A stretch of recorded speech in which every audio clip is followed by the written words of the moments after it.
सत्तेत आहे तोपर्यंत ओबीसींवर अन्याय होऊ देणार नाही अशी भूमिका उपमुख्यमंत्री फडणवीस यांनी स्पष्ट केली। वेळ आल्यास वरिष्ठांशी चर्चा करणार असल्याचंही फडणवीस म्हणाले। जोपर्यंत भाजप सत्तेत आहे तोपर्यंत ओबीसींवर अन्याय होऊ देणार नाही अशी ग्वाही उपमुख्यमंत्री देवेंद्र फडणवीस यांनी दिलेली आहे। वेळ पडल्यास वरिष्ठांशी देखील चर्चा करू असंही फडणवीस बोलले। आणि मी अगदी स्पष्टपणे सांगू इच्छितो की जोपर्यंत भारतीय जनता पार्टी सरकारमध्ये आहे तोपर्यंत काहीही झालं तरी आम्ही ओबीसीवर अन्याय होऊ देणार नाही। उद्या जर अशी वेळ आली की आम्हाला ओबीसीला संरक्षण देता येत नाही, मी स्वतः जाऊन माझ्या वरिष्ठांशी बोलेन।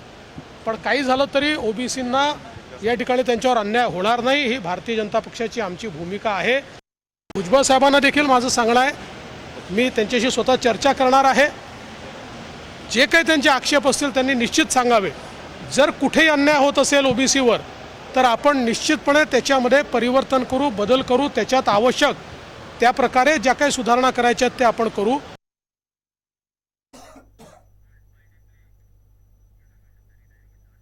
आता जो काही घेतलेला निर्णय आहे तो कुठलाही सरसकट घेतलेला निर्णय नाही आहे। ज्यांच्या एंट्रीज आहेत त्यांना सरळतेने कसं मिळेल सर्टिफिकेट एवढाच हा निर्णय आहे।